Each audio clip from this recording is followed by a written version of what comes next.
ఎవరిని కలిసినా ఎర్రన్న పేరే ముందు. కేంద్ర మంత్రి రామ్మోహన్ నాయుడు. శ్రీకాకుళంలో వాడవాడలా ఎర్రన్న 69వ జయంతి. జోహార్ ఎర్రన్న అంటూ నినదించిన సిక్కోలు. ఎర్రన్న ఆశయ సాధనకు కృషి చేస్తున్న కేంద్ర మంత్రి రామ్మోహన్ నాయుడు సాగునీరు, ఉపాధి జిల్లాకు చేరువ చేయడమే ఎర్రన్న ఆశయం. ఆ దిశగా విశేష కృషి, త్వరలో ఫలాలు. గల్లీ నుండి ఢిల్లీ వరకు ఎర్రన్న స్థానం ఎప్పుడూ ప్రత్యేకమైనదని కేంద్ర పౌర విమానయాన శాఖ మంత్రి కింజరాపు రామ్మోహన్ నాయుడు అన్నారు. తన తండ్రి దివంగత ఎర్రం నాయుడు 69వ జయంతి సందర్భంగా శ్రీకాకుళం జిల్లా వ్యాప్తంగా జరిగిన పలు కార్యక్రమాలలో ఆయన పాల్గొన్నారు. తొలుత తన స్వగృహంలో ఎర్రం నాయుడు చిత్రపటానికి, అనంతరం 80 అడుగుల రహదారి, 7 రోడ్ల కూడలి, ప్రజాసదన్ కార్యాలయం, సింహద్వారం కూడలి, పెద్దపాడు కూడలి, నిమ్మాడ కూడలిలో ఎర్రం నాయుడు విగ్రహాలకు పూలమాలలు వేసి నివాళి అర్పించారు. అనంతరం నిమ్మాడలోని ఎర్రన్న ఘాట్లో కుటుంబ సభ్యులతో కలిసి పూలమాలలు వేసి నివాళులర్పించారు. ఈ సందర్భంగా జోహార్ ఎర్రన్న నినాదాలతో శ్రీకాకుళం జిల్లా మారుమ్రోగింది. అందరికీ కూడా నమస్కారం. శ్రీకాకుళం ముద్దుబిడ్డ గల్లీ నుంచి ఢిల్లీ వరకు ఒక ప్రత్యేకమైనటువంటి స్థానం సంపాదించుకున్నటువంటి మహానాయకుడు స్వర్గీయ కింజరాపు ఎర్రన్నాయుడు గారి 69వ జయంతి సందర్భంగా ప్రతి ఒక్కరికి కూడా నా శుభాకాంక్షలు తెలియజేసుకుంటున్నాను. మరి ఈరోజు ఈ జయంతి సందర్భంగా శ్రీకాకుళం జిల్లాలో అలాగే ఎక్కడెక్కడైతే వారి అభిమానులు ఉన్నారో అందరూ కూడా కలిసి వారి విగ్రహాలకి పూలమాలలతో నివాళులు కూడా అందరూ అర్పించడం జరుగుతుంది. మరి ప్రత్యేకంగా ఇందులో పాల్గొంటున్నటువంటి ప్రతి ఒక్కరికి కూడా కుటుంబ పరంగా నా తరపున, అచ్చెన్నాయుడు గారి తరపున, మా కుటుంబ సభ్యుల తరపున అందరికీ కూడా మా ధన్యవాదాలు తెలియజేసుకుంటున్నాం. ఆయన ఈరోజు దివిని విడిచి సుమారు 14 సంవత్సరాలు అవుతున్నప్పటికీ కూడా ప్రతి ఒక్కరూ గుండెల్లో పెట్టుకొని పూజించుకొని ఎర్రన్నాయుడు గారితో ఉన్నటువంటి పరిచయాలు కానీ, అనుభవాలు కానీ, ఆయన వాళ్ళందరికీ చేసినటువంటి సహాయ కార్యక్రమాలు కానీ అవన్నీ కూడా ఇప్పటికీ కూడా గుర్తు చేసుకున్నారంటే అది మనందరికీ కూడా ఎంతో ఆదర్శప్రాయమైనటువంటి నాయకత్వం అనేది మరొకసారి తెలియజేసుకుంటున్నాను. శ్రీకాకుళం జిల్లాలో ప్రత్యేకంగా ఎర్రన్నాయుడు గారు వచ్చిన తర్వాత, ఆయన రాజకీయాల్లో ప్రవేశించిన తర్వాత ఎన్నో మార్పులు మనం చూసాం. రాజకీయ చైతన్యంతో పాటు ఒక రాజకీయ నాయకుడనంటే ప్రజలతో ఎలా ఉండాలి, ఎలా మమేకమై ఉండాలి, ఒక కార్యక్రమం ఆయన ద్వారా చేయాలని అన్నప్పుడు, ఎవరైనా సహాయం కోసం వచ్చినప్పుడు ఆయనకి ఏ రకంగా భరోసానివ్వాలనేది ఈ రోజు వరకు ఒక రాజకీయ పాఠంగా ప్రతి ఒక్కరు కూడా చెప్తుంటారు. ఆయన మార్గాలలో ప్రతి ఒక్కరు కూడా ఫాలో అవడానికి ప్రయత్నం చేస్తారు. అందులోనే భాగంగా నేను కూడా ఆయన ఆశయాలకు ముందు కొనసాగించడానికి చిన్న వయసులో రాజకీయాల్లోకి వస్తే ఎర్రన్నాయుడు గారు వారసుడుగా నన్ను కూడా ఆదరించి 3 సార్లు పార్లమెంటు సభ్యుడిగా గెలిపించి ఈరోజు ఒక చిన్న వయసులోనే కేంద్ర మంత్రిగా కూడా అయ్యే అవకాశం ఇచ్చారనంటే దానికి ప్రధానమైనటువంటి కారణం ఎర్రన్నాయుడు గారి తాలూకా రాజకీయం అనేది మరొకసారి తెలియజేసుకుంటున్నాను. ఎర్రన్నాయుడు గారి ఆశయాలలో మొట్టమొదటిగా మనం చెప్పుకోవాలనంటే శ్రీకాకుళం జిల్లాలో ఉన్నటువంటి రైతాంగానికి సాగునీరు 2 పంటలకి కూడా అందించాలని అహర్నిశలు కూడా ఒక కృషి చేసేవారు. ఆ రోజు ఎన్నో కార్యక్రమాలు ఆయన చేతుల మీదుగా ముందుకు కొనసాగించారు. ఈరోజు అందులో నేను ప్రస్తావించదలుచుకున్నది ప్రత్యేకంగా నేరేడి బ్యారేజ్ గురించి.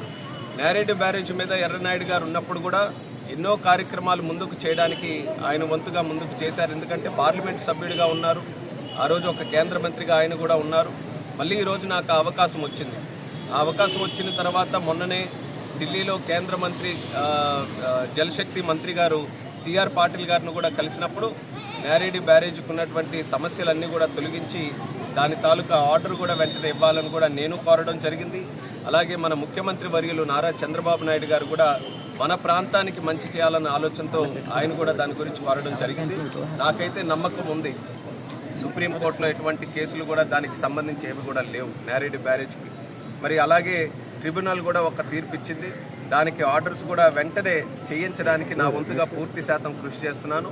అది వచ్చిన వెంటనే ఖచ్చితంగా నేరేడి బ్యారేజు మన కూటమి ప్రభుత్వం సమయంలోనే శంకుస్థాపన కూడా చేస్తామన్నటువంటి నమ్మకం నాకు ఉందనేది కూడా ఈ సభాముఖంగా ఈరోజు నేను ఆ విషయం కూడా మీతో పాటు పంచుకుంటున్నాను. అలాగే దానితో పాటు ఎర్రన్నాయుడు గారు మరొక విషయంలో కూడా అత్యంత కృషి చేసేవారు. జిల్లాలో ఇండస్ట్రీస్ రావాలి, కంపెనీలు తీసుకొని రావాలి, ఇక్కడ కూడా పెద్ద ఎత్తున అభివృద్ధి జరగాలి, మన యువకులు వలసలు వెళ్లకుండా ఇక్కడే స్థానికంగా ఉద్యోగాలు చేసుకునే అవకాశం ఉండాలని ఆయన చాలా రకాలుగా ప్రయత్నం చేసేవారు. దానికి కూడా ఈరోజు కూటమి ప్రభుత్వం ఆధ్వర్యంలో చంద్రబాబు నాయుడు గారు, ఉప ముఖ్యమంత్రి పవన్ కళ్యాణ్ గారు, అలాగే కేంద్రంలో ప్రధానమంత్రిగా ఉన్నటువంటి నరేంద్ర మోదీ గారు, వీళ్ళందరి తాలూకా సహకారంతో ఒక బ్రాండ్ ఆంధ్రప్రదేశ్ని మళ్ళీ మనం తయారు చేసుకున్నాం. దీనివల్ల పెట్టుబడులు రాష్ట్రంలో, దేశంలో ఉన్నటువంటివి కాకుండా అంతర్జాతీయంగా కూడా పెట్టుబడులన్నీ కూడా మన ప్రాంతానికి వస్తున్నాయి, మన ఉత్తరాంధ్ర ప్రాంతానికి వస్తున్నాయి. అందులో మన శ్రీకాకుళం జిల్లా కూడా అడ్వాంటేజ్ తీసుకొని ఇక్కడ కూడా పెద్ద పెద్ద కంపెనీలు తీసుకొని రావాలని ఒక ప్రయత్నం మేము కొనసాగిస్తున్నాం. అందులో మొన్ననే కేంద్ర బడ్జెట్లో కూడా ఒక ప్రకటన చేశారు. మైన్స్ ఏదైతే రేర్ ఎర్త్ మ్యాగ్నెట్ కారిడార్ ఏదైతే ఉందో అది దేశంలో 5 ప్రదేశాల్లో చేస్తాం, అందులో ఆంధ్రప్రదేశ్ రాష్ట్రం కూడా ఉందని. ఆంధ్రప్రదేశ్ రాష్ట్రంలో ఆ కారిడార్కి అత్యంత సూటబుల్గా ఉన్నటువంటి లొకేషన్ మన శ్రీకాకుళం జిల్లా. అందుకని చంద్రబాబు నాయుడు గారితో కూడా మాట్లాడితే ఆయన కూడా చాలా పాజిటివ్గా దానికి సంబంధించున్నారు. మరి ఈ rare earth corridor, magnet corridor ఏదైతే ఉందో అది ఖచ్చితంగా శ్రీకాకుళం జిల్లాలో ఏర్పాటు చేయడానికి నా వంతుగా నేను కృషి చేస్తున్నాను. ఇలాంటి ఇండస్ట్రీస్ 1-2 కానీ యాంకర్ ఇండస్ట్రీస్ మనకి రాగలిగితే దానికి సంబంధించినటువంటి అడిషనల్ ఇండస్ట్రీస్ కానీ మరి దానికి సహకరించేటటువంటి ఇండస్ట్రీస్ కానీ ఇవన్నీ కూడా వాటితో పాటు రావడానికి అవకాశం ఉంటుంది.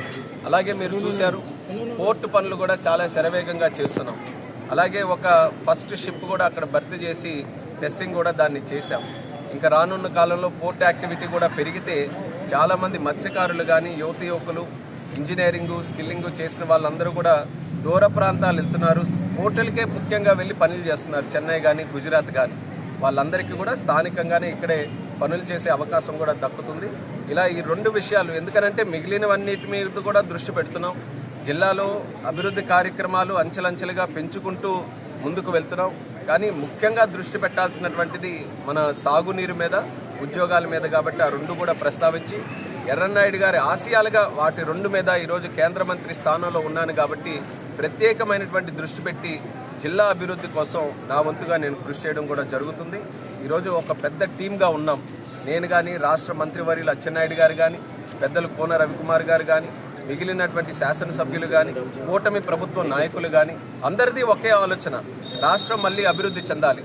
గత 5 సంవత్సరాలు వైఎస్ఆర్ కాంగ్రెస్ పార్టీ పరిపాలనలో ఏ రకంగా అస్తవ్యస్తమైనటువంటి పరిపాలన, దిగజారుడు రాజకీయాలు చేస్తూ, కక్ష సాధింపు రాజకీయాలు చేస్తూ, అసలు ఆంధ్రప్రదేశ్ అంటే ఏ ఒక్కరూ కూడా అడుగు పెట్టడానికి భయపడేటటువంటి పరిస్థితుల్లో రాష్ట్రాన్ని తయారు చేస్తే ఈరోజు గూగుల్ లాంటి సంస్థలు మన ప్రాంతానికి ఈరోజు వస్తున్నాయి. రెడ్ కార్పెట్ వేసుకొని ప్రతి ఒక్కరిని కూడా ఆహ్వానిస్తూ మన దగ్గర మనం పెట్టుబడులు తీసుకొని వస్తున్నామని అంటే ఎంత మార్పు మనం ఈ రాష్ట్రంలో తీసుకొని వచ్చామో ఒకసారి గమనించాలి.